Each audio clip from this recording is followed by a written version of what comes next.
Welcome back, and here we are at the end of the second week already, which is so exciting.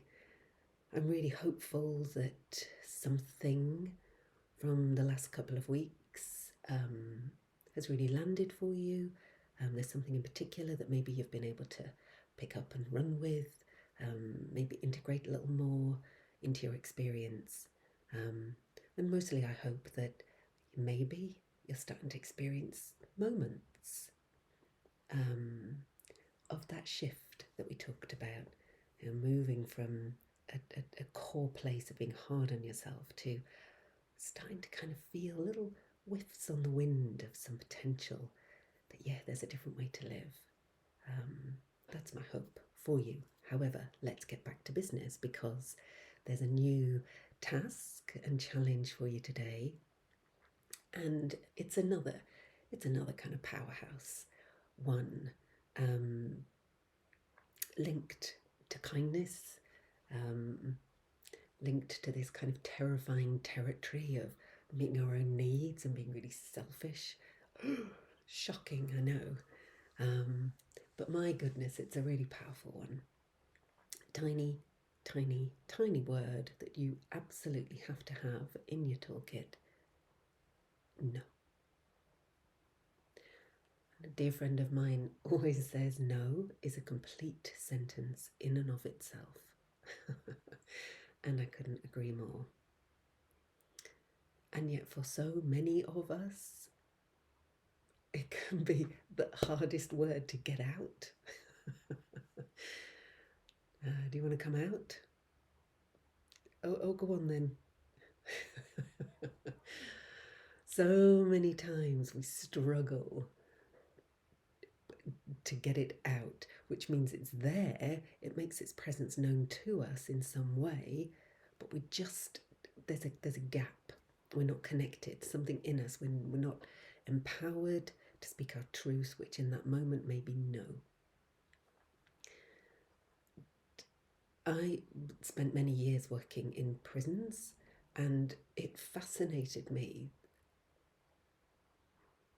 that over the time that I was coaching in prisons, a really strong theme emerged that for many, many people, the thing that ended them up in prison was an inability to say no.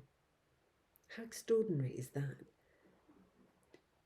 This prison isn't full of terrible people who've done terrible things. It's full of, people who had life coming at them and they couldn't quite put that boundary in place, and that not being able to say no meant they crossed a line, and there they were in prison.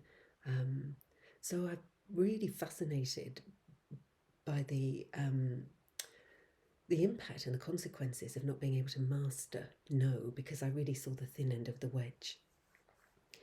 Now, for most of us, that's not going to be our story. However, for most of us, there will be costs to not being able to articulate no. Just no. And it might be that we end up not taking care of ourselves, not taking care of our health, not taking care of our energy, not taking care of ourselves financially, not taking care of ourselves emotionally.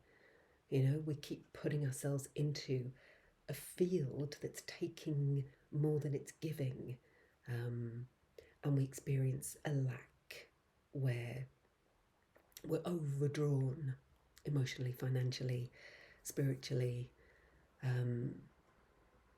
So a no is an essential skill for us to master in order that we can protect our resources and our assets, which, if we want to come into a loving relationship with ourselves, it matters.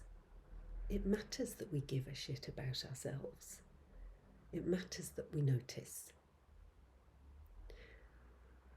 So your challenge today, clearly, evidently, is to experiment with no. And I'm going to give you one small get out of jail free card. If no feels too strong and too challenging and too difficult, you can play with a, well, not yet, I don't know yet. I'm going to bring that yet in service. You can buy yourself some time. If no feels too much like a hard stop, go with a pause button instead. So if you can't say no, I don't know yet, can I get back to you?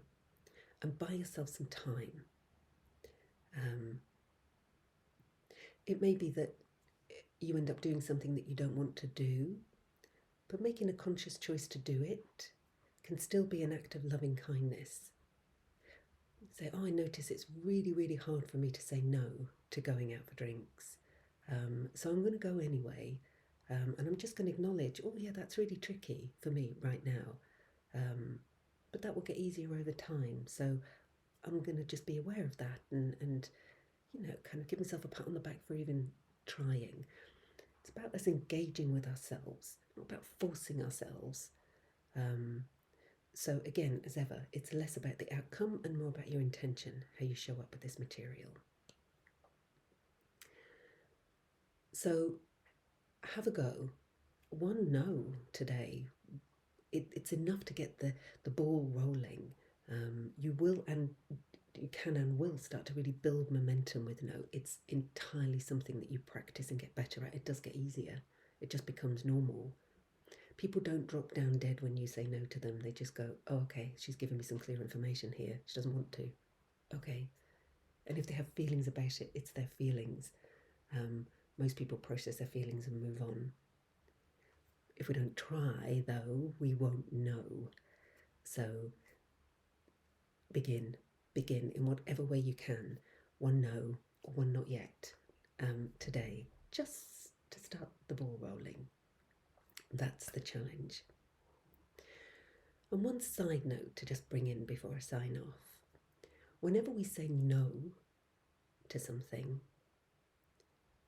we're saying yes to something at the same time. So I'd like you to just be really curious about that too.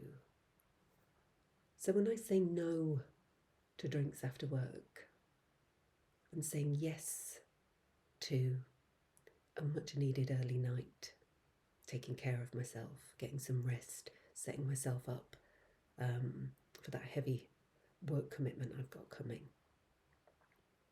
So every no has some hidden value in what we're saying yes to. And sometimes that can help us articulate the no because we get clearer on what it is we're saying yes to. I hope that is clear, and I hope it's a nice simple one as you get to the end of the week, that maybe there's a no in there that is going to help you look after yourself as you slip into the weekend. For now, wonderful to be with you again. Take good care and bye.